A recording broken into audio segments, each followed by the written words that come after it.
Good morning, everyone, and welcome to Conquer the Clutter for November the 13th. My goodness, time does pass. So today I'm with you from Mississauga, the Hilton Hotel here in Mississauga, where I stay when I'm up here with my practice in this area. And we're going to have to work a little bit differently.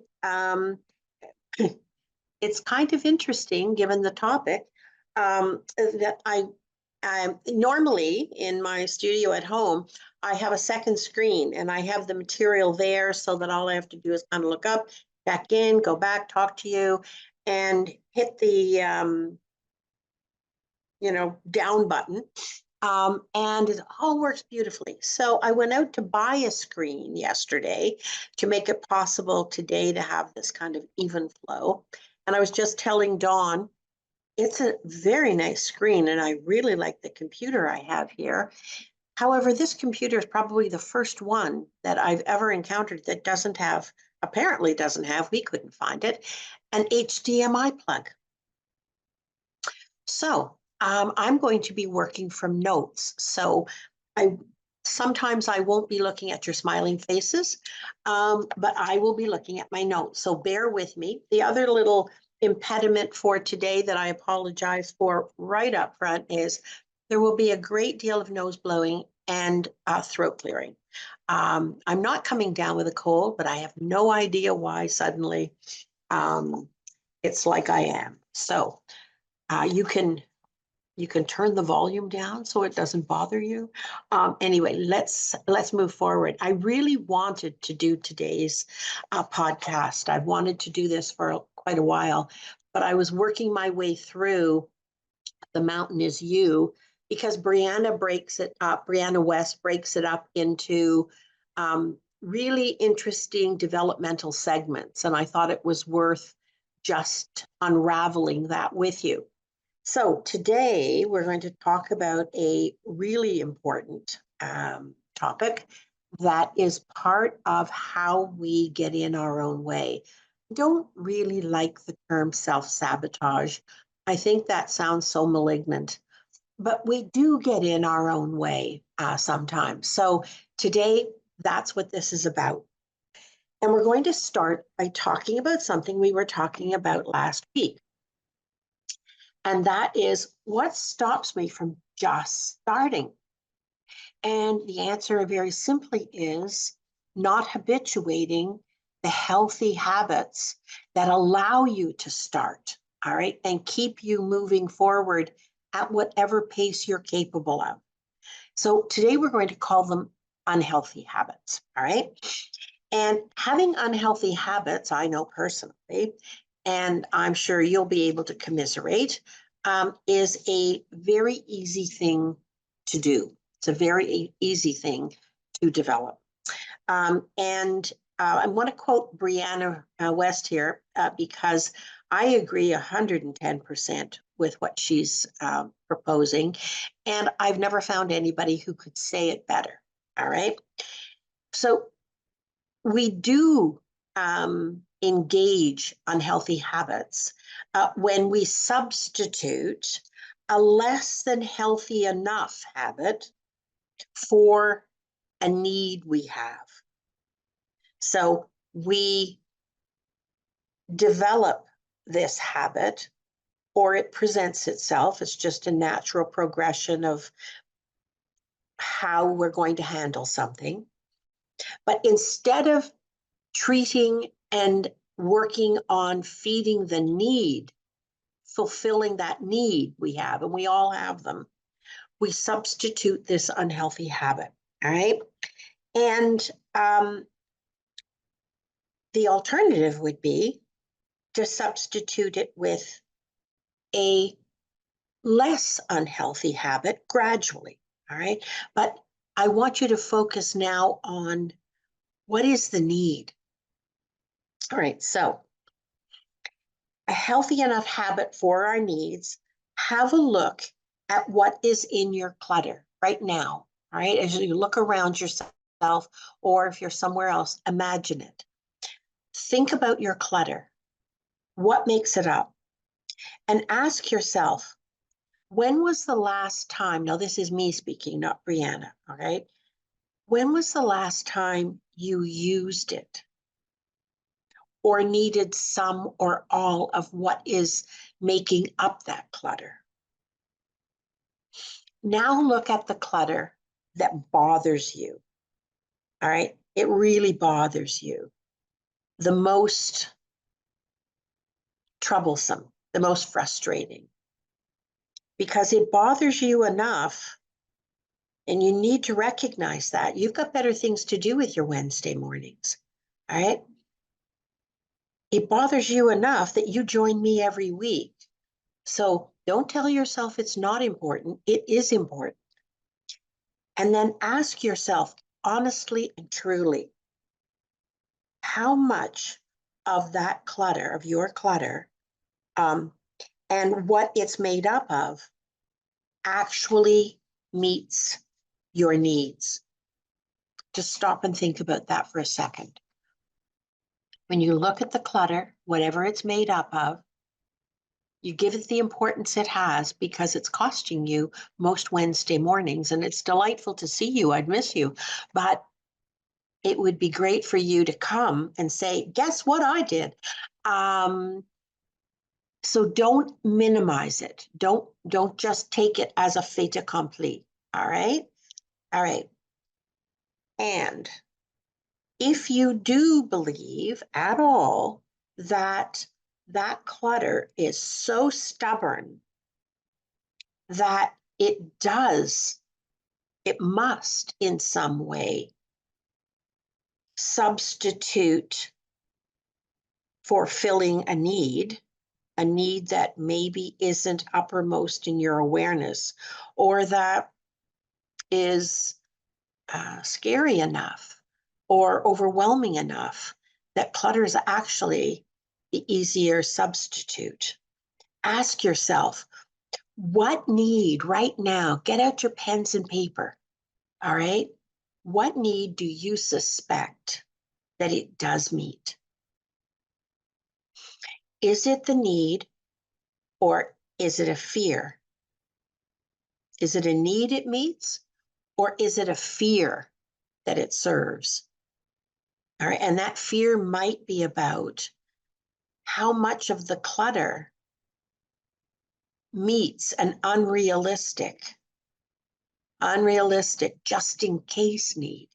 Is that your need? I'll have it just in case, like some kind of insurance policy. And is that need for a guarantee? If you're keeping it and you're here with me every Wednesday morning, you are actively keeping it. You're not just not getting around to it. You're actively keeping it. You're making something else a higher priority that occupies your time, your focus, your energy. Just tell yourself that, all right? It's true. So, is it a need, or is it a fear for a guarantee of a level of readiness and safety that's not even realistic? Okay. Are you right now so unprepared, so not ready, so vulnerable that you need this many insurance pieces? Just think about that for a second. Don't just listen to my voice, chew on it. Are you substituting holding on to these things, not getting around to fixing them up where they need to be, because it meets a need for you to be unrealistically ready or resourced for something that you're looking forward to or you fear? Or are you holding on to it, the fear that if I get rid of it, I might need it? And then what? What are you saying to yourself next? Different people say different things. Some people, a variation of that is, oh, wouldn't that be stupid? Well, it doesn't make sense. Then I'd have to go out and spend money again. You spent money on it the first time and it's not serving you. And even if you keep it, the money doesn't go back in the bank account. You're allowed to make mistakes. You're allowed to misjudge what you need and how much of it you need. Right now, I have an unmet need to return the screen that I bought yesterday that doesn't have the HDMI. All right, like this is very timely, people. And not one, but two HDMI cables. Okay, it happens. All right. Or some people take it personally. They think that it says something about them, or how stupid, how unresourced, how fill in the blank. What is the word? And what is the need? Do you really need this many insurance pieces? Because that's what just in case is. All just in case. If you're saying just in case to yourself, yeah, but if this happened, I'd need that. It's an effort to have insurance against all of what is usually an unpredictable event. These things you're trying to fortify yourself with respect to, you can't predict. They may happen, they may never happen. Are you ready for something that may never happen? Now I want you to ask yourself a different question, all right? And that is, when was the last time you had something onerous happen? Not trivial, but onerous. And you couldn't deal with it well enough, not perfectly, not ideally, that your safety physically was in jeopardy. I'm betting that you, like myself, have things happen regularly. This is a very timely day. All right, that require improvising. Hello, people. I'm working from notes today. Never worked from notes in the 5 years I've done this podcast. Improvise. Oh, and then I could tell you the story about the errant printer that usually is very good, but last night by 11 o'clock decided it was going to go on hiatus. All right. And I had to get the hotel to print out my notes. Yeah. Because I didn't have enough paper with me and the darn thing wouldn't work. And the moment I got back with the notes from the hotel printing them out for me, all right, we decided to unplug the printer. Steve and I, he was helping me, and I guess we must have moved it in a certain way, and we plugged it back in by mistake. And guess what? The errant printer decided that it was ready to assist. Okay, these things happen. Now, last night it felt like a tragedy, or it felt like a mountain. All right, because I've got a pretty good memory, but do not have a good enough memory to remember 7 sheets of paper. So I'm betting that you, like myself, have things happen regularly that require improvising. And in improvising, you won't be using what's amid the clutter. You'll be improvising with something else because you can't find what you need. All right? Is it stressful? I can guarantee you, I remember it from last night. It's very vivid. It sounds a small thing today and I'm not particularly more clever than anybody else. I managed to improvise. Was it stressful? Yes. And it will be stressful for you, but it's not lethal. It is not something to cushion yourself against. You will be able to handle it. And in dealing with whatever the event or the challenge is or was this past week, at least I had, and you have too, the space for a solution. Because if you've got the blinders on, they're blocking out positives that are available to you for solutions. The blinders you put on not to see the clutter every day, they don't just keep out the clutter, the view of the clutter, they keep out the positive. You can't block just the negative. You block the positive too. It occupies your mental space. It occupies your sense of self-confidence, and it sucks the energy out of you, keeping those blinders in place. So you can minimize that fear. You'll make room for fewer crises. Take the blinders off. You will make room for fewer crises. You will make room for, and here's a biggie, less self-judgment, less fear of being discovered if it's severe. And you can take the blinders a lot off. When you do that, you also start to remove the load you're carrying on your back. Is there anybody here today who doesn't feel heavier for the clutter? Because you're carrying it on your back every time you look at the clutter and feel overwhelmed. The fact is, in our life, events happen, right? They've happened to you and they've happened to me. And you know what, people? We're still standing. I'm a little tireder for all the stress. All right. But guess what? I'm still standing. My eyes are open and I'm talking to you, which is the goal. Am I talking to you the way I normally do? No, I'm not. All right. But it's still happening. Good enough.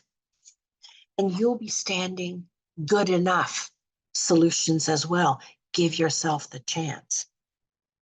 But if you make a different choice and you choose to maintain an unhealthy or unproductive series of habits, the very act by maintaining those habits, by letting them habituate so that they are the first thing your brain goes in search of because you've used them so many times before, not because they succeeded for you. Your brain is not looking for success. It's looking to make you happy. And it thinks what it has confidence in you. Whatever you thought of the most in the past and used, it's going to haul out for you to use again. And if you have the blinders on, you're not going to see it. You're just going to habituate it again and make it stronger.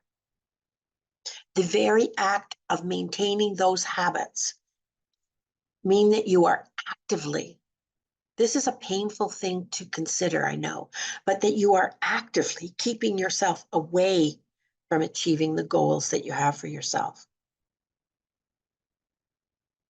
Try anything else than the regular, anything else. Break the habituation. And then the creative part of you, that survivor part of you, that come every week and persist part of you has a chance to speak and be heard. Because right now, if you will, get out your pens and paper, all right? And I'd like you to write down one goal that you most want. What is the goal, a simple goal that you most want? I'll give you a minute or two.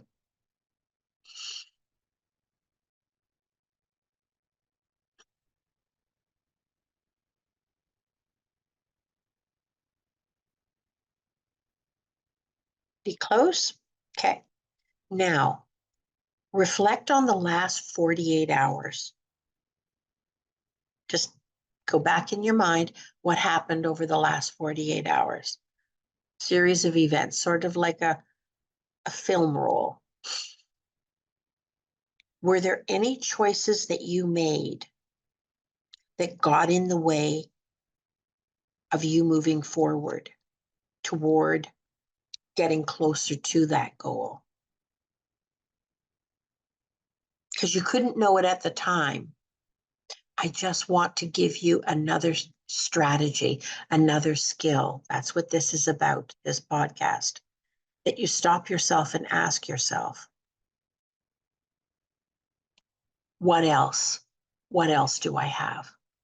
Rather than do the same thing, what else can I do that either doesn't add to the habituation, or in even the tiniest way breaks the habit. And gives you a better chance of coming up with a more creative, more energetic, more you moving forward choice. Doesn't have to be like world peace. It can be small.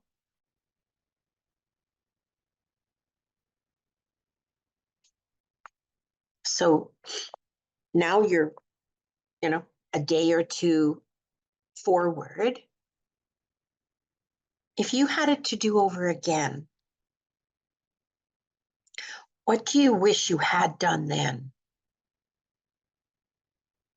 instead of the habituated, instead of what you did do? What do you wish right now that you had done?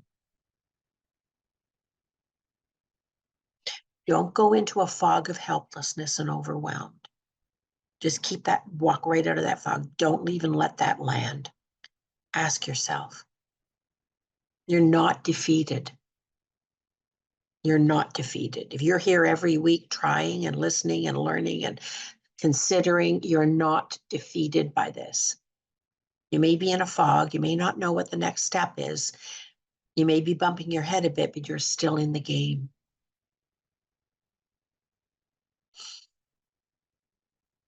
So what do you wish that you had done in some small way so that today you'd be free from not having to consider what you still need to do?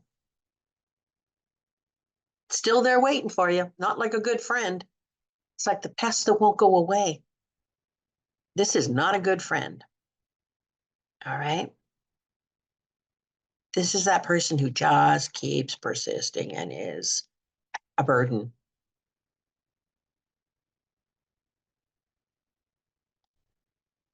Because all it takes is something different, anything different, to make the smallest of improvement. And you will be surprised at if you allow that to happen, if you just won't decide, don't take the normal route, and you get a little bit of improvement on whatever that goal is, even if it's just better information. All right, whatever it is, you'll be surprised how it fills you. It'll do something very powerful. It will give you hope. It will give you hope in yourself, trust in yourself, confidence, overwhelming confidence. We're not talking big things here. We're talking, I did it. I did it. And I'll tell you, that's how I felt last night as I improvised, all right, to get these speaking notes. It was that or cancel. And I thought, I'm not canceling. I've got it all ready. I just can't get the darn thing off the screen. And I need the screen to see their smiling faces. All right. So what are we going to do, Elaine? 11 o'clock at night. We're down at the front desk saying, hi, can I take you up on your offer of printing this off? Oh, yeah, but there was an extra burden, a little challenge. I could have gone to their office section. Only somebody has changed the password on my email. I couldn't get into my own email if it wasn't self-populated on my everyday computer. Okay. I know what of I speak. I'm still standing and you will be too, because there's nothing different about me than you. We're here together. That proves that. All right. So don't make yesterday's challenge today's work.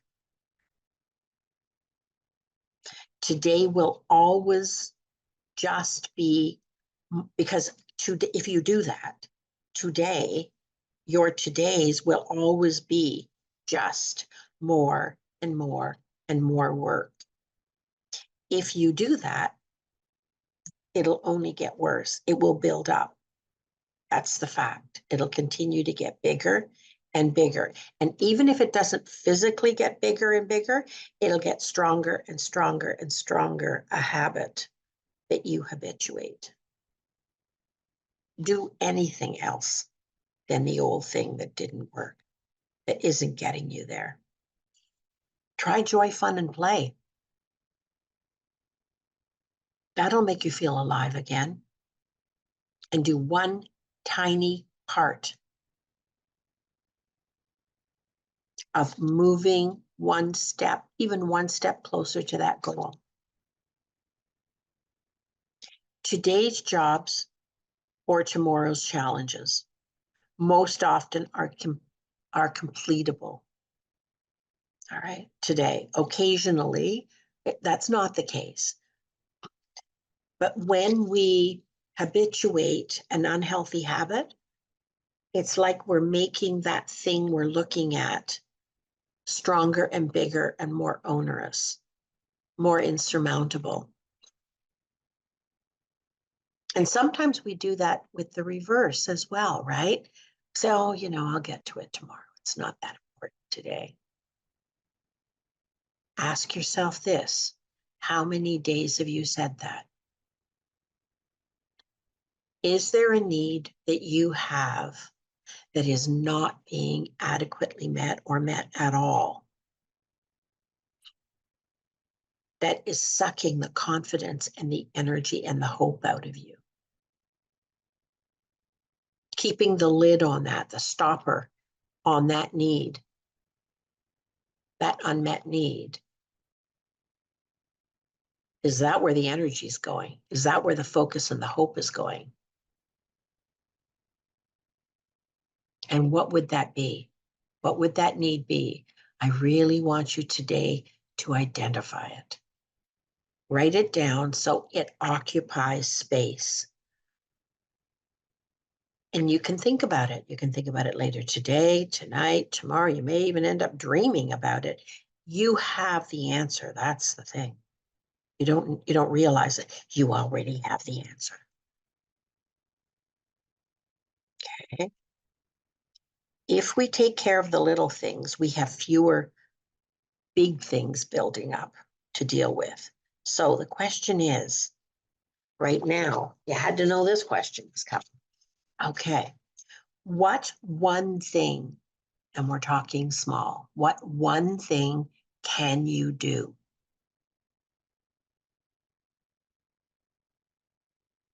What one thing can you do? It isn't going to solve it all. Don't expect it to. It's going to make maybe the tiniest dent.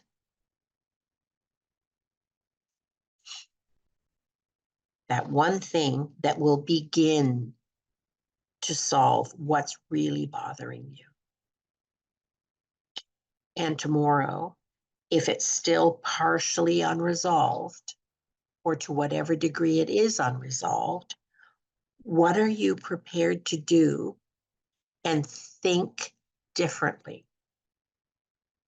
Not the habituated thought, but think differently. That will make finishing one small piece of it, even if not the whole thing, a priority.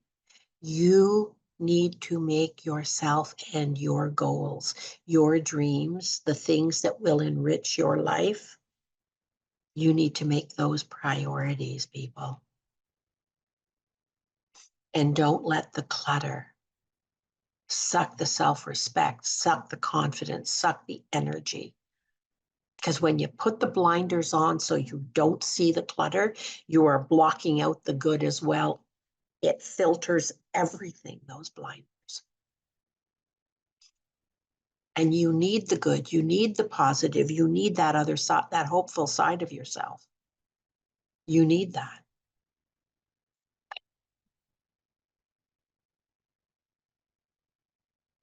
If only so that tomorrow is free and you can have full access to joy, fun, and play in whatever form it allows, the day allows. Now, Brianna challenges in The Mountain Is You. Brianna West challenges that at the core of all of these behaviors, whatever the behaviors are, and I agree with this 110%. I'm just quoting her because I can't say it better, but I believe it as much as she does, all right, is the fact that one part of our psyche, our emotional, physical, mental makeup, all right, understands one thing, and that is that we are meant, we should. This is one of the times you'll hear me say should. All right. We are meant to, we should be evolving. And by evolving, moving forward, tomorrow is another day. We need and we should be keeping up with being ready and present for ourselves and our priorities.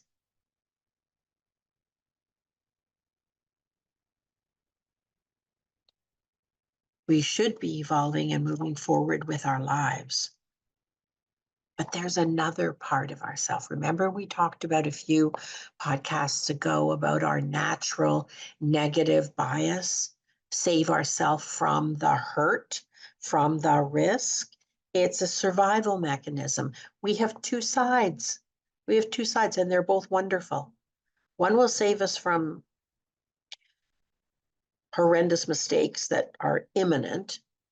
All right. Don't let that one get stuck on high where it's saving you from everything, including moving forward one step at a time.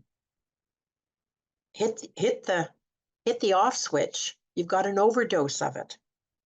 Or that we should be evolving, learning. That's why when in the joy, fun, and play, the joy and the fun is the second part of that is remind yourself that you are a growing, learning, developing human being. You want to know more. You want to do more of something. You want a new something. We have to remind ourselves of that. All right. Otherwise, we stagnate. We go into protect mode, and that stalls us out. Generally, we're freeze when we're on protect mode, unless we see what that imminent threat is and we escape. So we should be evolving and we should be moving forward in our lives. We know that. But the other part of us is intimidated by the potential discomfort and uncertainty. We don't have a clear roadmap for it. We don't have a direction finder necessarily right away. And that's uncomfortable. That's disconcerting. All right. So we should be evolving, changing, growing, developing, allowing ourselves to, and we've got this yeah, but part of ourselves. All right. Both of them are what we need. Are we using the wrong one at the wrong time? Do we automatically go on safety mode?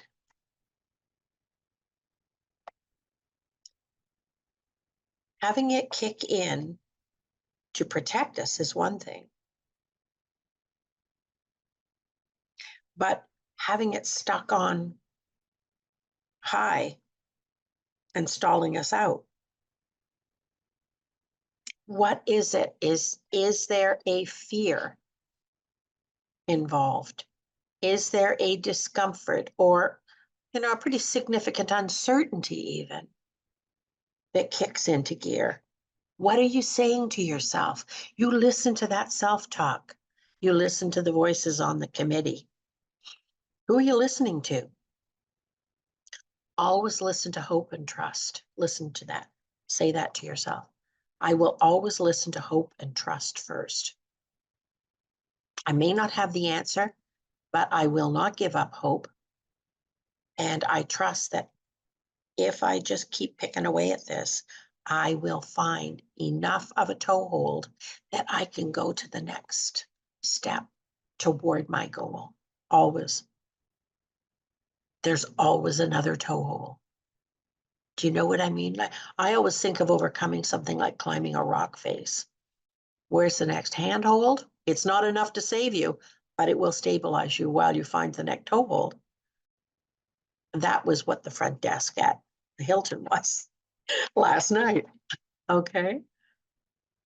So these are big concepts. These are like fundamentally, what is the one thing I need? Where is it? And how do I get enough of it to make enough of a difference?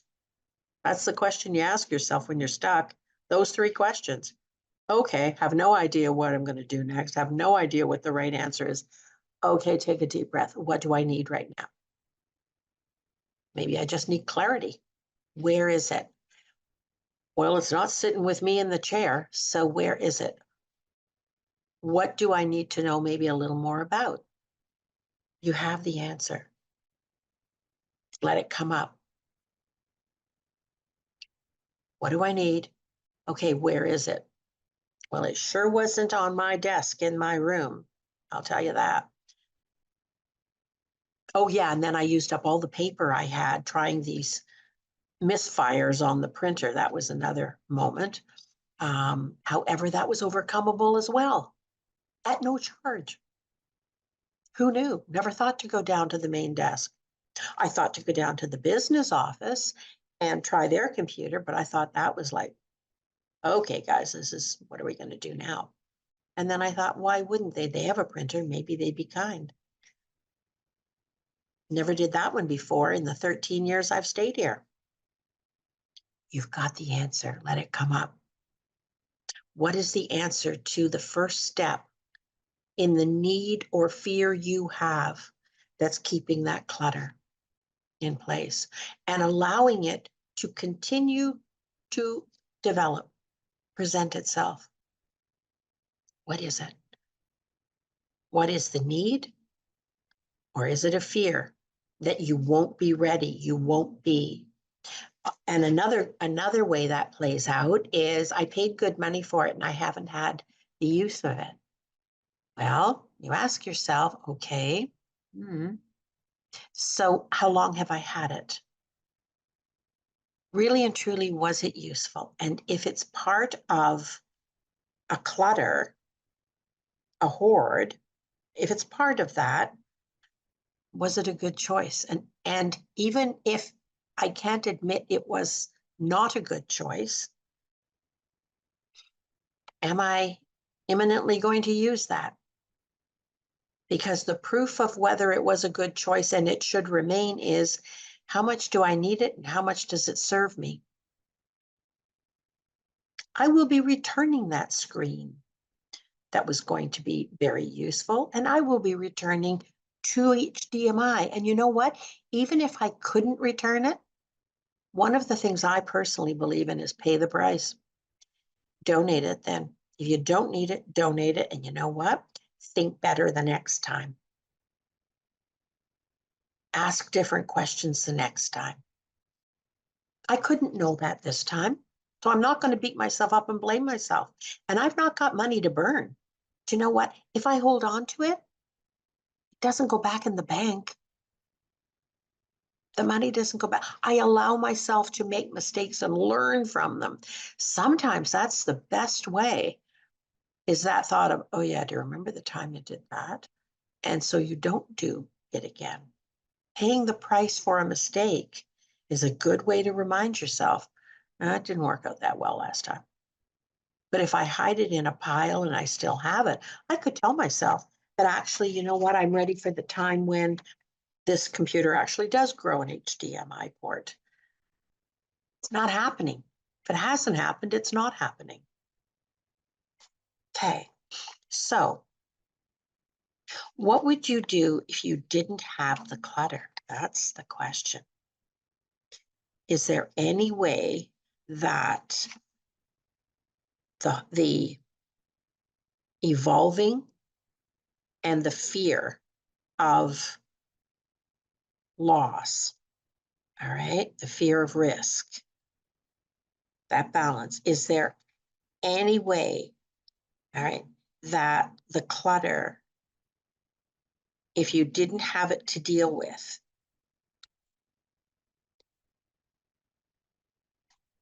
it wouldn't hold you back from what? What would you do if you didn't have the clutter to deal with and hold you back? What would you do? Have you even thought about that? If it is holding you back, if it is getting in the way, if it's shaming you, if it's sucking away your self-confidence and your self-respect, if it's opening you up for criticism or being treated like some kind of insufficient person who's got this clearly visible problem, really, you're going to pay that price? You're going to pay that price. What would you be doing if you didn't have the clutter to hold you back?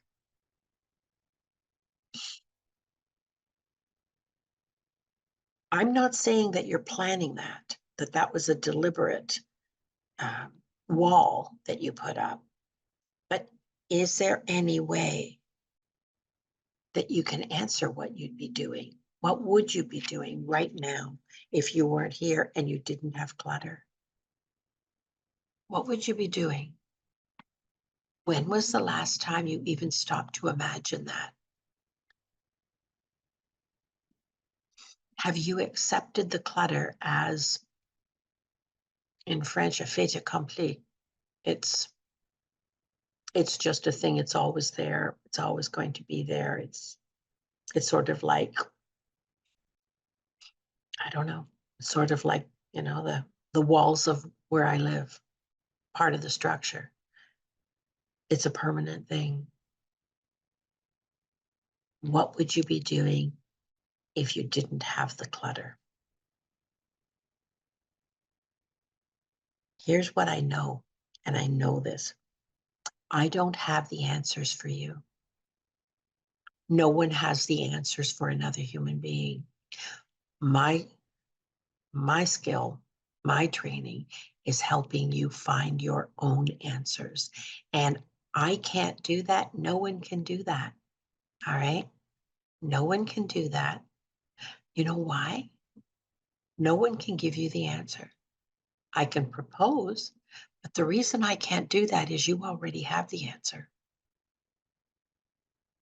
You already have the answers to whatever problem is presenting itself to you. You do. And you know how you know why I know that? I know that because I know at some level, you know it.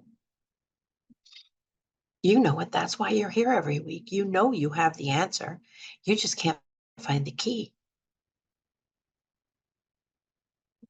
You just can't find the key, but you already have the answers to any problem. Now you might need to upgrade the currency of the, how current. There might be other strategies. There might be easier ways, but you already know the basic answer. So what would you be doing right now? Please write that down. What would you be doing if you didn't have the clutter? Has it become a full-time job for you? But is that as much by design as it is by circumstance, happenstance? And in any way, is that why the little things that you can do to put a dent and move forward aren't happening? Because you don't have a clear enough vision of what life would be without it. I'm not saying that that's what it is, but you ask yourself that. That would be a really important question to ask yourself. What would I be doing?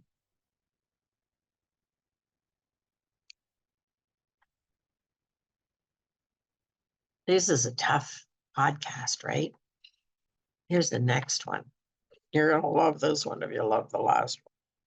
And it's true, though. It's a question we all have to ask ourselves, right? Are you ready for what would be available to you instead of being overwhelmed? Are you ready for what would be available to you instead of being overwhelmed?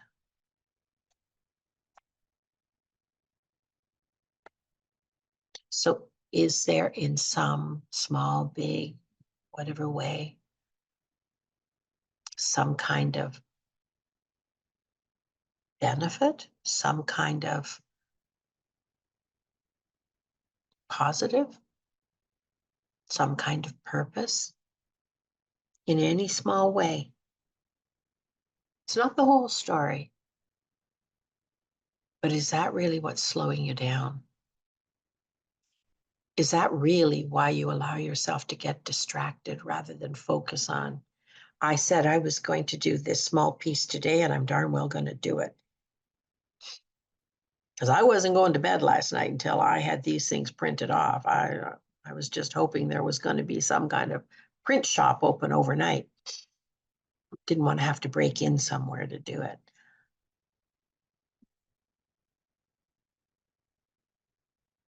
But I wasn't going to bed till these things were printed off somehow. I had no idea how.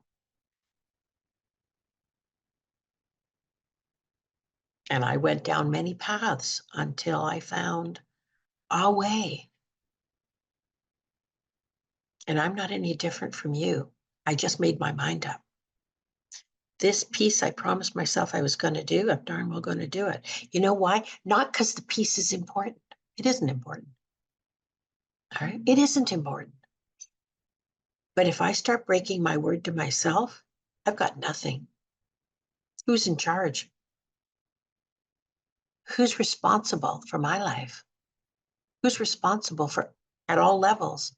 When I say I'm going to do something, if I can't do exactly what I thought I was going to be able to do, I do a piece of it just as proof to myself.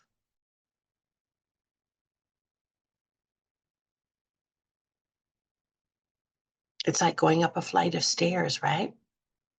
Sometimes you have to stop and catch your breath. And sometimes you're going up one step at a time. It doesn't matter how long it takes you to get there, so long as you keep moving forward. And when you say you're going to do it, you check. Don't set yourself up. Do I have the mental, physical, emotional, spiritual resources? I don't need to get to the top of the stairs. I don't need to get to the bottom of the clutter in one fell swoop. I need to say, this is what I'm going to do because I know that that is doable. And it doesn't have to impress anybody. It doesn't even have to impress you. If you say you're going to do it, do it. Make sure that you chunk it down so that you complete what you say you'll do. And don't let today's challenge or today's work become tomorrow's job. Do not let that happen. You will miss the good of what tomorrow has. Is it possible that the clutter might possibly serve a purpose? Because you don't have, to any degree, a clear vision of what your life would be like without it, what you would be doing, what you would be enjoying,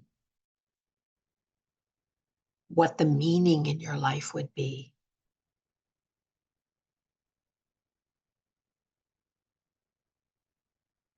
Here's the next question. Nobody said it was going to be easy. Do you need that purpose? Do you need it? Not if you're here every week, you don't.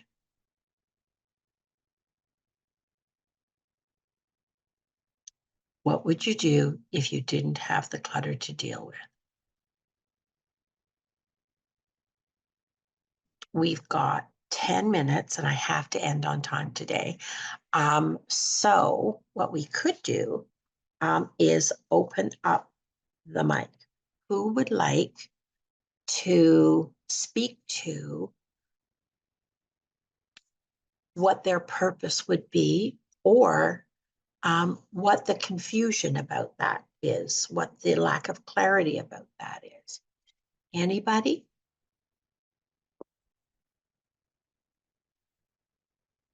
We've got 21 people in chat. Hold on, let's see what there is in chat. All right. Let me have a look here.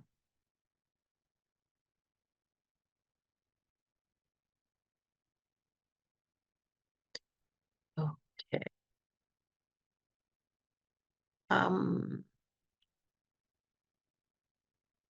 Ashla, we're sorry about the stroke. All right, we're all sorry about the stroke. We're with you. We're thinking of you. Those of us who do pray, we'll be praying for you. Otherwise, if we don't pray, we'll still be pulling for you. Okay.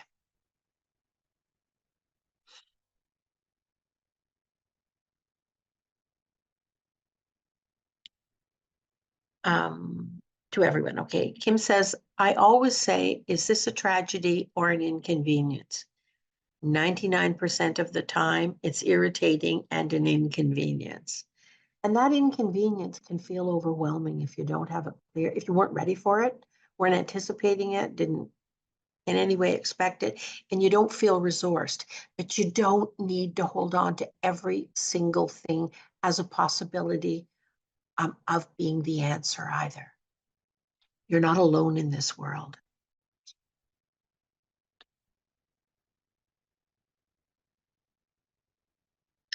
And that's a good point too that Kim is making. She's saying to everyone, okay, I wish I could have gone back to therapy sooner. I wish I would have gone back to therapy sooner. Can't go back. All right. No, you can't go back. But very few things are in their entirety lost. They may be morphed in some way. Okay. I've missed the podcast. Oh no, where am I? I know that I can't handle big struggles on my own. That's a really good point. You know what? One of the things I always ask myself, because you could seriously hurt yourself, is this a one-man job or is this a multiple person job? Because my nature is jump in and do it. All right. And sometimes put your back out doing it. All right. Sometimes when I think of the things that I have done, like lay sod, you know how heavy sod is, like, and not stop till it's done. All right. So I now have a spinal fusion with a Harrington rod in the base of my spine. Right. So I'm not saying that this can't be overdone. That's why I'm stressing whatever your nature is. Okay. You can always do one small chunk of what is necessary. And if I could go back and do things differently, I would have learned to ask myself that question way back. Is this a one-person job or is this actually a multiple person job? All right. And only have one corner of the table with possibly 3 other people lifting it. So you've got to watch out for your nature as well. All right. My nature to jump in and do it isn't any smarter, brighter, or more successful than you. Both sides, the not do and the overdo, all right, both of those are negatives, people, and I admit it. All right, so what about you?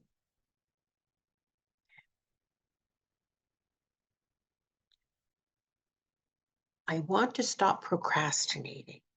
Anne says this to everyone. Regret putting off household chores over the weekend. Okay, so where does it start? You know that procrastination generally comes from one of 3 things, right? Fear of success, then they'll expect more. Then I will expect more of myself. It's never going to be enough. Fear of failure, I just don't think I can do it. You don't have to do the whole thing. Do one small chunk. Make a list of things that have to happen over the weekend and pick the easiest, the smallest. And when that gets done or close to done, consider how much steam do you have in the tank for the next. You might be overcommitting.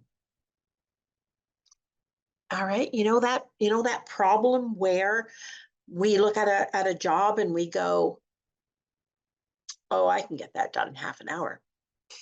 Yeah. And when you're actually the doing is different than the looking and the considering, right? Yeah.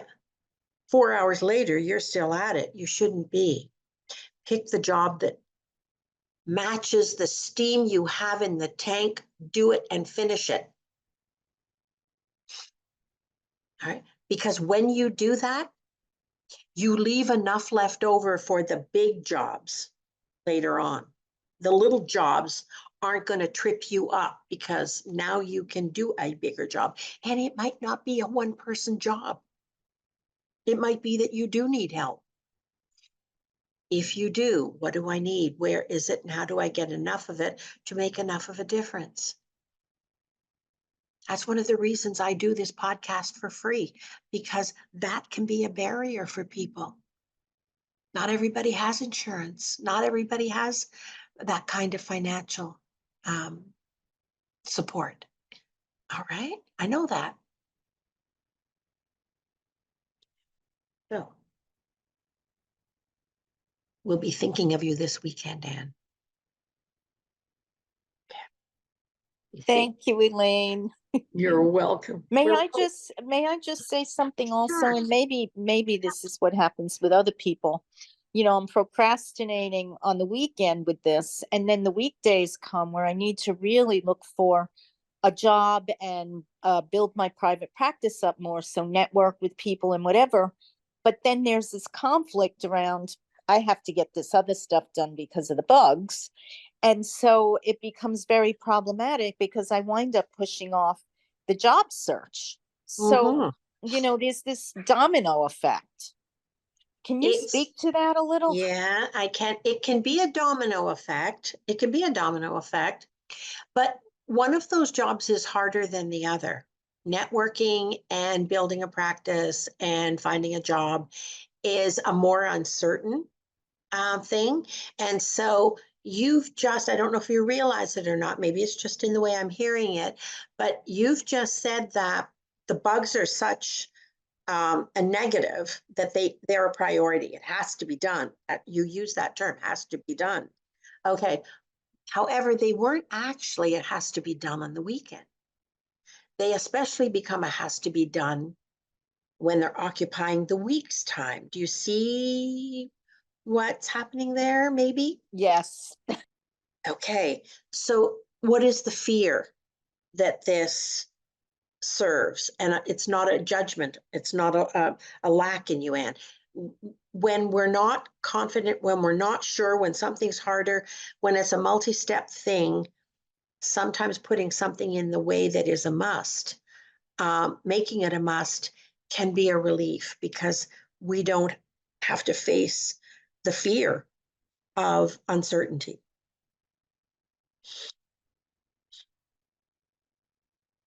So watch that, okay? If it's a must, if those bugs are really, truly that much of a must, they're a must on the weekend.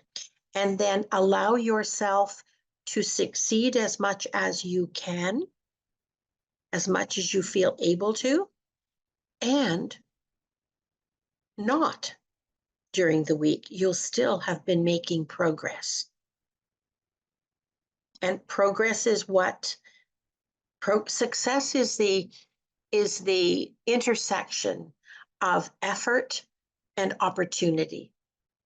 And I personally feel that when we do what must be done, all right, we are quite often kind of energy-wise, we are quite often determining the timetable for being present for the opportunity. So do the musts. Don't make up musts, all right, but do the musts. And tell yourself, I want to be free. I need to be free on Monday to start being available for that collision with opportunity. And I need to be mentally free not with this thing nagging me. Yeah, well, you can't do that because if you can't even do this, what does it say about your ability? Don't let it undercut you either. Okay. All right, thank you so much. People, I have to go now. I'm sorry, there's a place I need to be. So I will see you next Wednesday. Take care. Bye, everybody.